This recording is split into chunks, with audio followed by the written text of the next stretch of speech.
Lately there was this game that came out.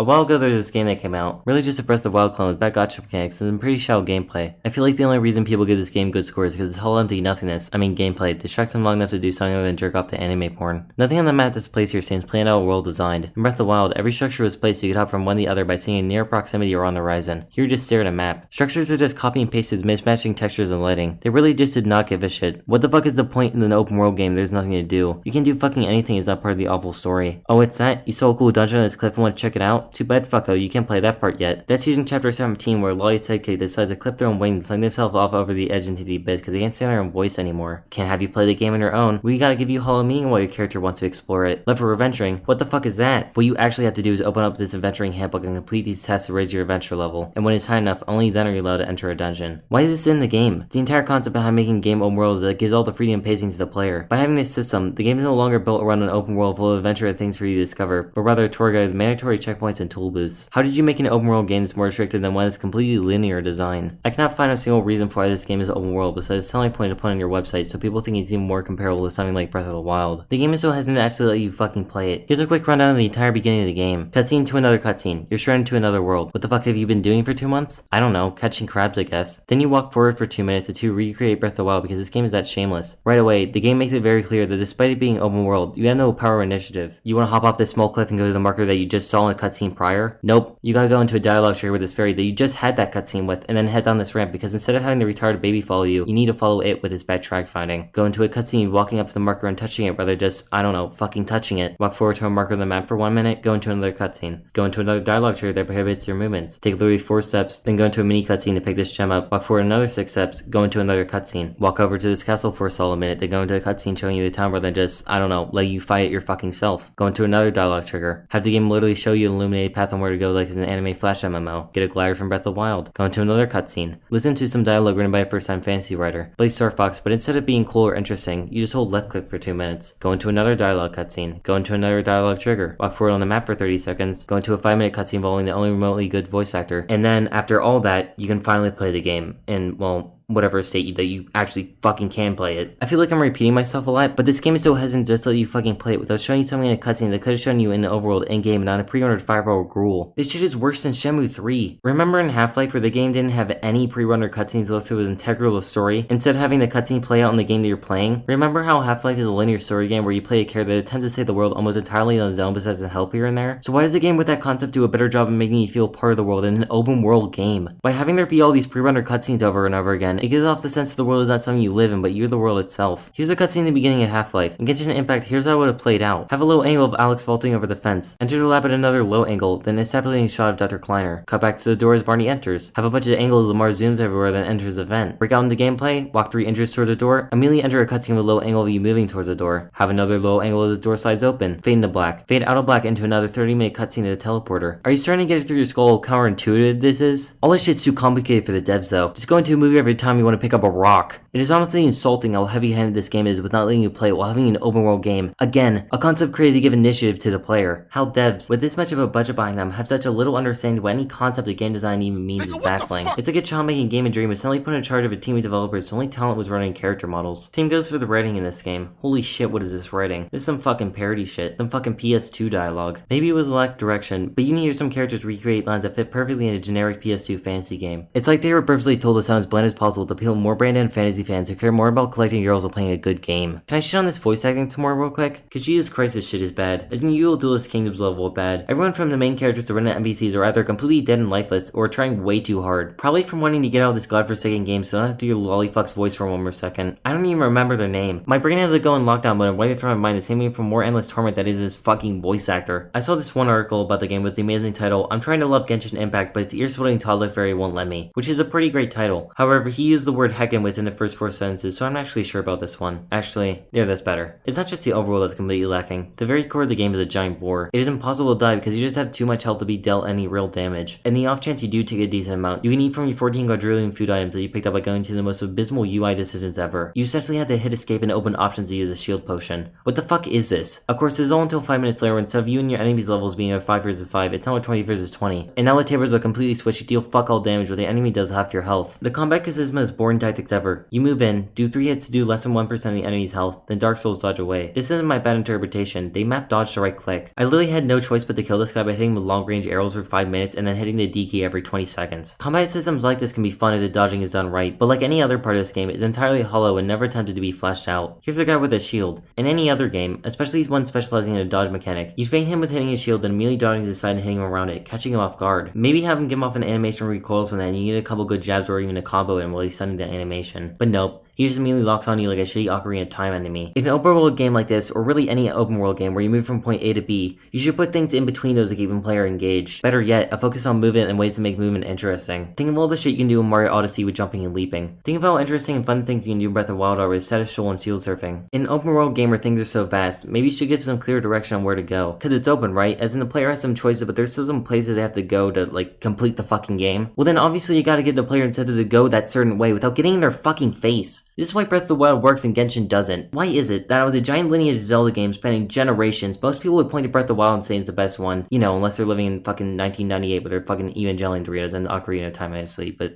you know, fuck them, I don't care. The entire philosophy of Zelda is that Link, or rather the player, wants to adventure. You want to explore. I don't want some stupid fucking fairy following me around telling me what to do and where to go. I don't want a story to force me down the most linear path like it's a goddamn Pokemon game. I want to explore. That's what I want to do. If your story is written in a way that doesn't work with the design of the game, you change that shit. If the story is presented in a way that's counterintuitive to how the game is played, you change that shit. If your extra game mechanics or whatever the fuck you added to it don't work with the basic concept of the game, you change that shit. Why is there a level system? Does it really add anything? Could you have gone away with removing it and instead balancing the health of the enemies to make it a more enjoyable and fair fight? You know, not one that takes 5 fucking hours? Maybe balancing the strength of the enemies in a way that's associated to the strength of weapons you're able to find at that point? Then maybe throwing in one that's a little stronger to add some spice to the encounter? You know, kind of reminded me of a good fucking game. Why does there need to be an adventuring handbook? Is it fun not being able to do anything you want to do? Is it fun not being able to hand in mainline fucking storyline quests? Is it fun not being able to play the fucking game? If your game's majority walking from point A to B, even without assuming those points were chosen by the player, maybe you should add some stuff to your map so no matter where you're going, there's things to do along the way. Maybe so much stuff that the player gets distracted with all this new shit and goes on another mini adventure, leaves even more exploration. Maybe you should give the player cool abilities and ways to travel from point A to B. Maybe build on those abilities in new and fun ways. Once that only adds to the things you can put in between those points. Instead of making a random quest with a shitty racing game that makes you feel like I'm playing the fucking dogshit chicken race minigame on Hypixel. Instead of making a bunch of annoying fucking 12-hour cutscenes of me picking up a goddamn rock. This, ladies and gentlemen, is the difference between Breath of the Wild and, well, Gacha Impact. Game design. The understanding of fun. The understanding of making a good fucking game. Fucking, where were we? Oh yeah, movement abilities. What does Genshin Impact allow you to do? You can fucking short dash on the ground, only on the ground. You can run for 5 seconds and wait for your stamina to refill after 4 fucking hours. You can do the Breath of the Wild climb. Never mind, it doesn't work. You can do the glide from Breath of the Wild. Yeah, no, that's actually it. Not thinking like a good game designer, you know, amazing, right? Imagine how cool it would be if you could dash in the air. Don't give me some fucking bullshit like it doesn't make sense or something. Your main character's element is literally air. This is a gacha anime mobile game disguised as a PC title. Think of how much freedom of playstyle and ideas you could create with an air dodge. Maybe they spawn projectiles in kind of a hoop or a hole in the wall that you had to dash into. What if you could do a high jump and like soar a little bit and use it to dodge and walls of attacks? Give me an option hole in wall style projectile and how you want to approach it. The high jump will ensure you don't get hit, while dodging the hole is more riskier, but will guarantee a hit that will stun the enemy for a while and you get some damage in. Rewarding riskier, more challenging playstyles of more veteran players. You're already ripping off so much of Breath of the Wild, why not rip off the ability where he creates a wind pillar but on a much shorter and quicker scale? Is there even a reason you added the glider or just think it looked cool? I just want to know why you don't give a shit. What if you had a special dash that could go through these attacks at the risk of much more stamina consumption? What if instead of making this gameplay this vastly boring hit and run, you turn mini boss fights into 3D mini platforming bullet hells like Fury? I'm not saying every mini boss or boss has to be like this, but every other one you could change the focus of how the enemy attacks and how you're forced to approach it to be a different experience. But nah, that's just too much depth. Just dodge to the side over and over again and hit the shield for 5 hours like a shitty Ichio's Dark Soul ripoff. The only thing they seem to be good at is pandering, pumping out character after character that you can lock in these gacha loot chests. I really have no idea why they exist. Seems kinda random putting your supposed open world exploration game. They seem to be good at making character models, so I guess that's the only thing you got going for you. You might as well milk it as much as you can. And milk that shit they did because the entire game is gacha. Also, I see they're good at modeling, but that's assuming they'll make them 80% forehead. Male pattern baldness. The only reason I know about this game is from a bunch of r/anime users that spam the ever-living shit about being the greatest game ever because of waifuism. I don't know what they're waifuing, maybe some money being drained out of their PayPal, or maybe it's the lolly characters. First we had VTubers trying to monetize loneliness and most decrepit and degenerate fan bases via video sharing. Now we have Chinese bootlegs doing the same in video games. In conclusion, Genshin Impact is a game that refuses to take advantage of any design choices, instead realizing Kosumo's basic level that his choices offer without building on it in any meaningful way. In contrast to all this, they implement many other decisions that are counterintuitive to the basic ideas of the things they're coasting on. Riding through the bland silliness of the game only highlights to the player time and time again how much a mess this game is down to its fundamental principles and how untalented direction this game is. There's more effort put into pumping out mobile gacha mechanics than actual gameplay. Genshin Impact is, at its core, a sham Breath of the Wild clone trying to appeal to weebs and Instagram artists with $50 waifu card packs. I hate to hit some anime garbage with this shit again, but this is literally the Illumination Studios to open world games.